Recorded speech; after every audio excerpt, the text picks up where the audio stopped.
salmong tugunan, buong puso siyang pasasalamatan, aking pupurihin sa gitna ng bayan, kasama ng mga lingkod na hinirang. Napakadakila ang gawa ng Diyos, pinananabikan ng lahat ng lingkod. Pangako ng poon natin, lagi natin gunitain.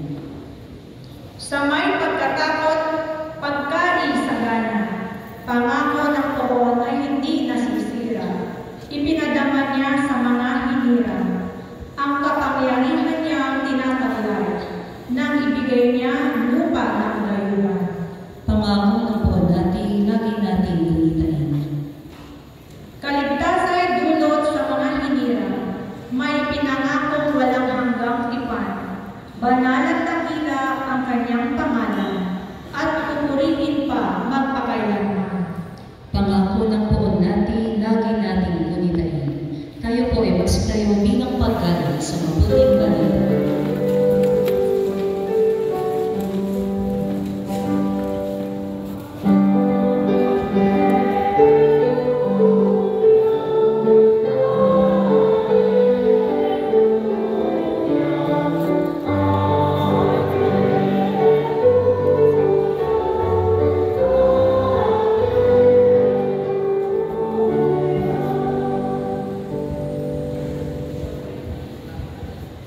Sumainyo ang Panginoon, ang mabuting balita ng Panginoon ayon kay San Marco. Pagmuling sa iyo, Panginoon.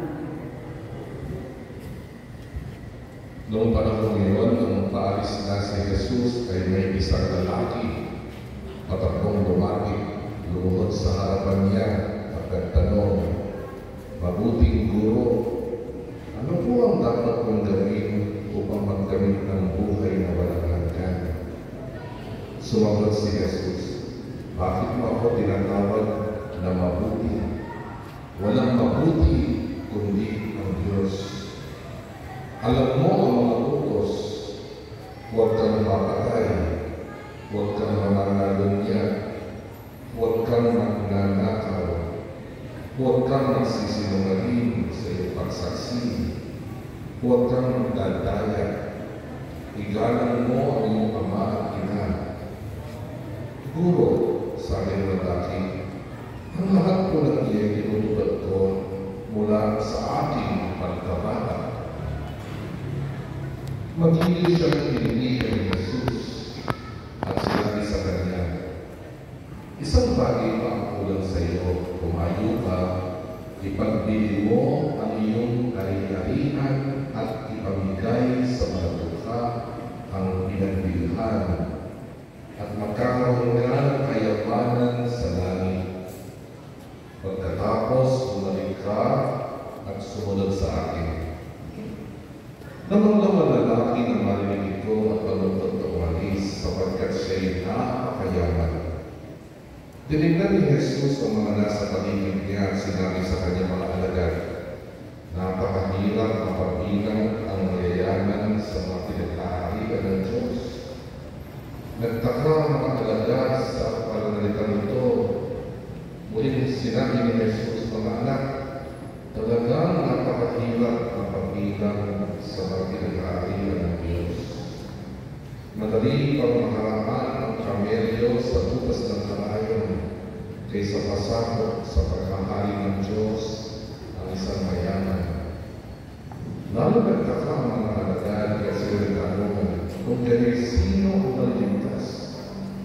Tinitigan sila ni Jesus at sinabi sa kanya, "Hindi ito magagawa ng tao, ngunit hindi ito mahirap sa Diyos.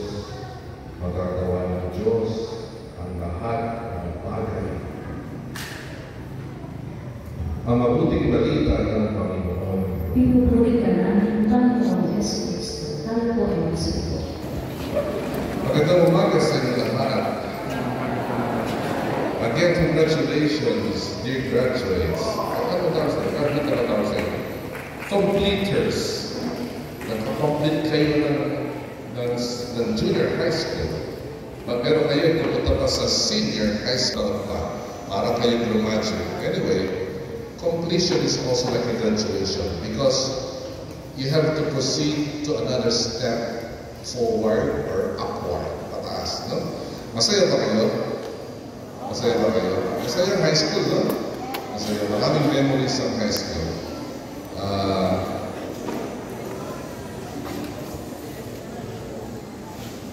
Nakikita ko naman sa mga mukha ninyo na masaya kayo. Alam ko, excited kayo sa inyong completion. Pero maganda nagsimula tayo sa misa bago kayo nag-completion ceremony. Kasi ang misa na ay Thanksgiving, pasasalamat sa Diyos. At dito rin sa misa, marinig natin si Jesus na nagsasalita sa atin. Narinig niyo ang mga salita ng Diyos. Sa misa, binabasa ang Biblia. Binabasa ang salita ng Diyos. Kaya ang Katoliko, yung iisipin, hindi kayo marunong sa Bible. Sinasabi yan ng ibang mga religion. Mga Katoliko wala alam sa Bible. Hindi. May nagsisimba kayo. Nakikinig kayo sa salita ng Diyos. At yan ay galing sa Bible. Kaya nga po ito nagsisimba araw-araw at 3 taon, ay ang buong Biblia narinig mo na. Sapagkat sa misa, nandun ang kwento ng Biblia, salita ng Diyos. Hindi lang tayo maalam sa mga kabanata at saka sa mga number, chapter ito, verse ito. Okay na yun, mahalaga yun. Ang mahalaga, alam mo ang kwento kung paano kami minahal ng Diyos. At sa ating mga readings today, kay San Pedro yung first reading, sulat niya, no? Yung ikalawa pagbasa ay galing naman kay San Marcos. Iisang sinasabi. Iisang. Ano yun? Langit. Langit. Meron lang tayong karamdam mana sa langit. Alam niyo ba, kayo yung nabinyagan, nakipanganap kayo muli nung bininyagan kayo. Sabi kasi ni Jesus, maliban na ang tao ay maipanganap na muli sa tubig at spirito, ay hindi niya makakamit ang kaharian ng Diyos. Makakamit, ano nakakamitin? Kaharian ng Diyos. In other words, hindi mo mamanahin ng langit kung hindi ka maipanganap na muli. Kailangan maipanganap ka sa tubig at sa spirito. And that happened nung ikaw ay bininyagan. It's your second birth. Kailan ka kaya na binyagan? Alam mo ba yung date ng binyag mo? Ay, hindi mo alam. Ako alam ko, November 5, 1966. Alam ko, and I celebrate it every year. Kasi yun ang pinakamahalagang birthday ko, my second birth. Kasi sa second birth ko, hindi na lang ako anak ng mga magulang ko, ako'y anak ng Diyos. Ikaw din in your second birth, anak ka ng Diyos. Unless a man is born again of water and spirit, he will not inherit the kingdom of God.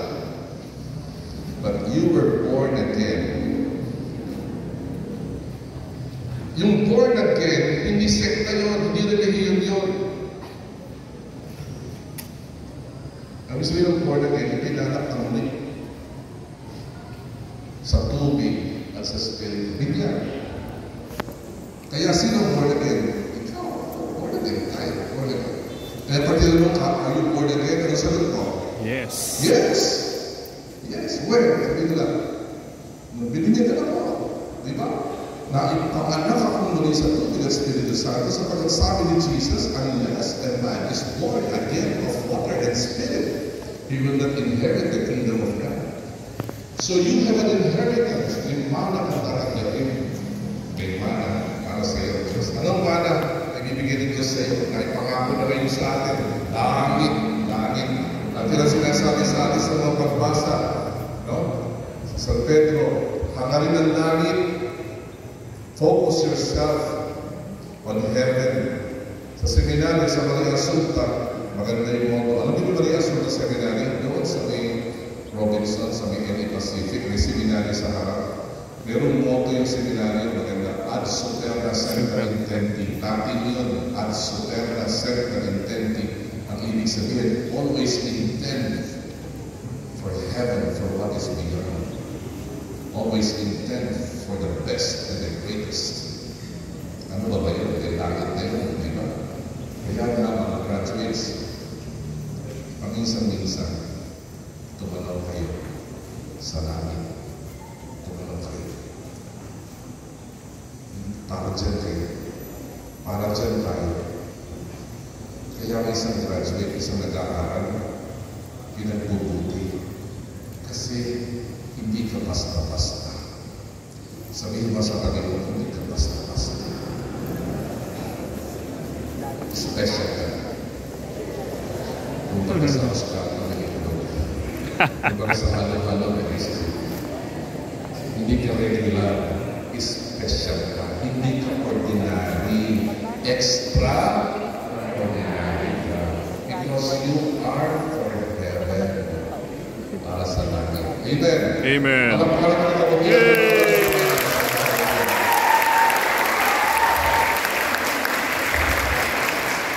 Ang isang para sa langit, una, sinisikap yan maging mahusay. Mahusay. Hindi pwede sa langit yun, basta-basta. Pwede na yan. Walang gano'n sa langit. Langit yun eh. Kaya nga, ad superna semper intenti, ad superna, superna super. Kaya kung mabubuhay ka at mag-aaral ka, hindi pwede na yan. Ayos na yan. Makakopya na lang po. Makakopya ka na sa akin. Pag ganyan tayo, hindi ka panlangit. Hindi panlangit na kaya nga. Ang isang tumatalaw sa langit, pinahuhusay ang sarili. Excellence is a quality of heaven. Can there be somebody who is not excellent, who is in heaven? Wala. Langit yun. Langit is perfection. Tama ba? Kaya pagbutihin, hindi lang sa masadyan, sa pagbutihin. If you aim for heaven, there's no other way than to be excellent in what I do. Ad superna semper intenti, always aim for what is best. Sayang niyo. Sayang. Galingan niyo. Lahat naman magaling. Walang bobo. Walang bobo. Sabihin mo sa kami niyo, walang bobo.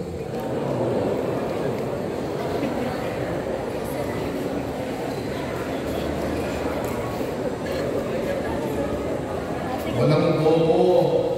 Yung iba, mabagal lang. Pero magaling. Tama ba?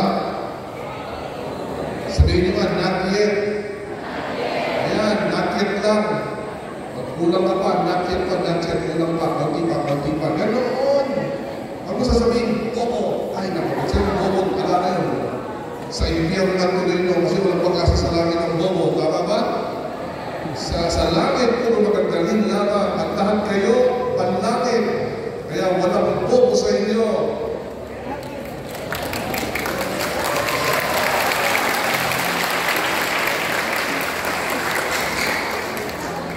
Pero meron lang na kulang ka pa, konti pa, not yet. Not yet ka ba?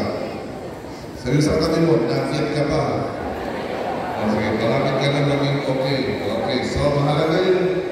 Ang isang taong tumatanong sa langit, nagpapakahusay. Excellence is a quality of heaven. Because in heaven, it is perfection. Kaya galingan.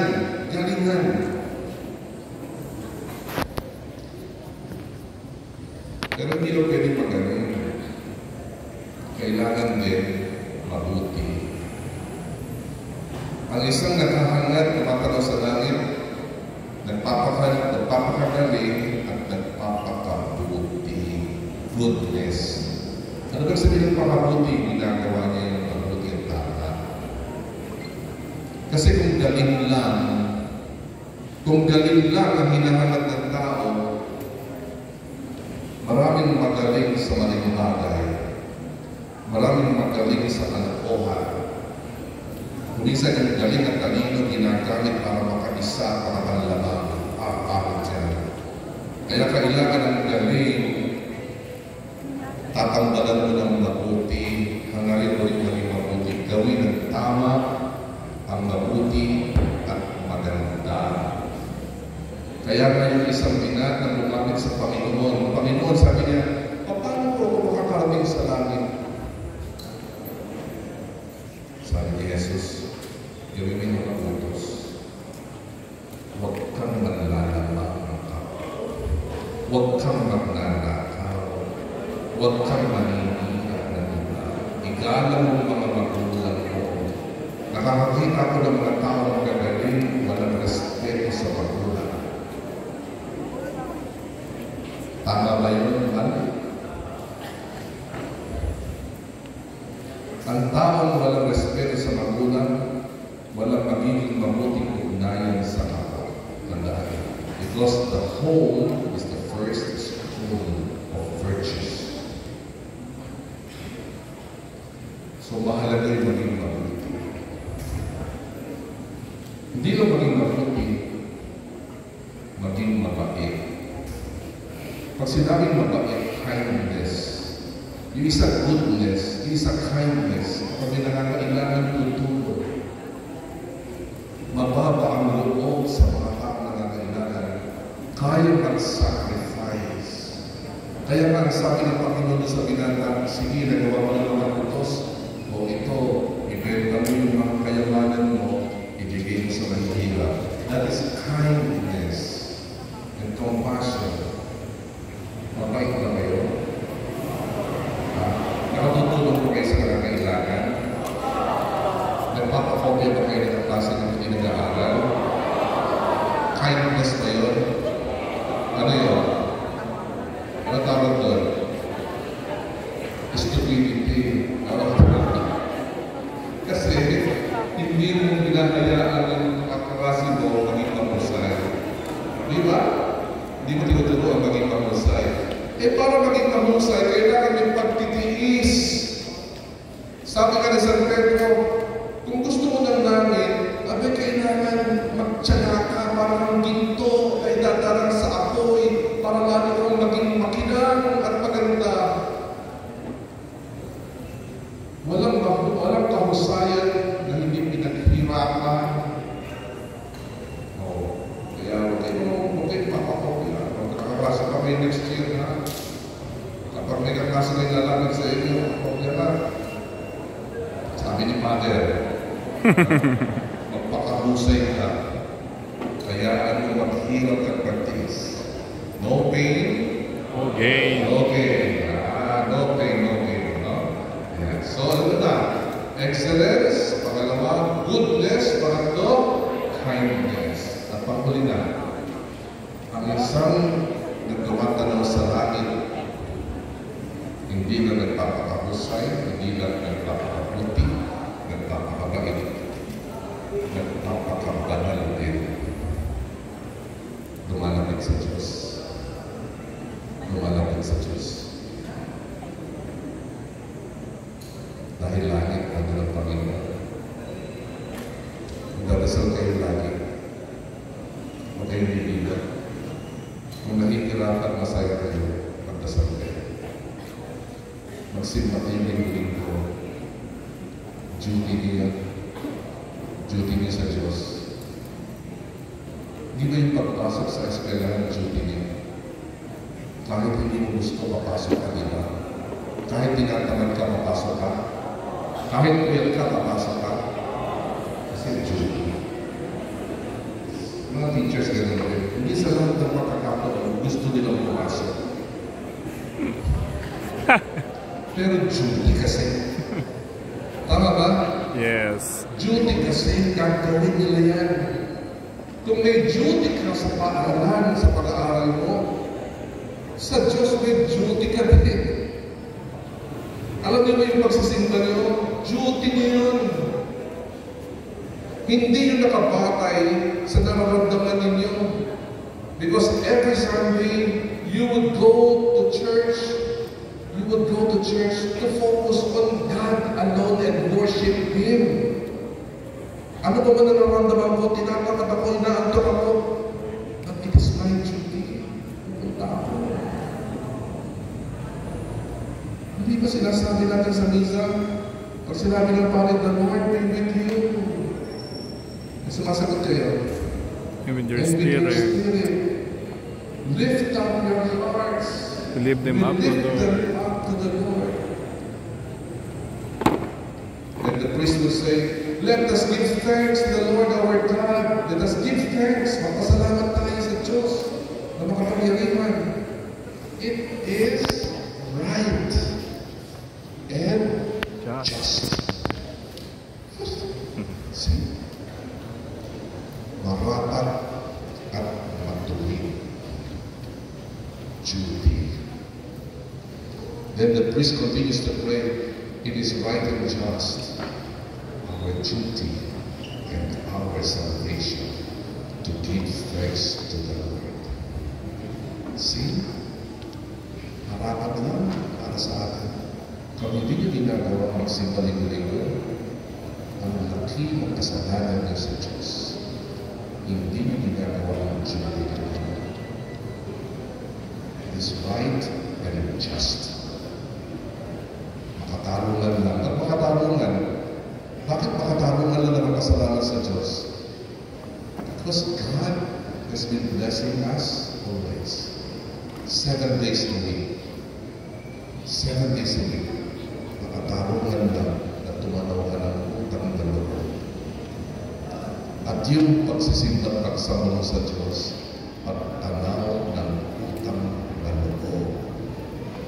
Kapag hindi ka nagsisimba, parang sinasala mo sa Panginoon, I don't need to thank you. I don't need to thank you. And then we do not do our duty. Amen. Kaya yan ha, kayo pumakas sa eskwela kahit inaantok kayo, magsimba kayo kahit inaantok kayo. Kahit makita kayo sa simbahan, tutulog-tulog kayo, okay lang, sige, matulog kayo sa pero at least nandun ka at ginagawa mo yung duty mo sa Diyos. At yan, lalabas ka ng simbahan, blessed. Kahit napilitan ka minsan, pinagpala ka pa rin. Lalabas sa simbahan. Mahalaga yung paglapit sa Diyos na kagaya niya. Amen. Mga kapatid, congratulations ha. Ito lang ha. Mabuhay kayo nang sana konti lang ang pamihinayan at tandaan. Tandaan yung sinabi ko, mabuhay kayo na sana konti lang ang pamihinayan at tandaan. Kung wala kang pamihinayan, very good. Kung meron, pag walang gagdagan, bawasan. Bawasan. Buhay pa ang parents niyo? Buhay pa kayo? Pasalamat kayo lagi sa pagulong. Itong graduation ito, huwag kayo makalimut magsabi sa lahat. Huwag niyo pang hinayaran sana. Ang nasabi nyo na sana, hindi nyo nasabi. Pag ako'y nagmimisa sa patay, nagpupulot ako minsan, may isang anak na umakatungan ng napakalakas. At gusto ko sumama doon. Sasama na ako sa loob-loob ko.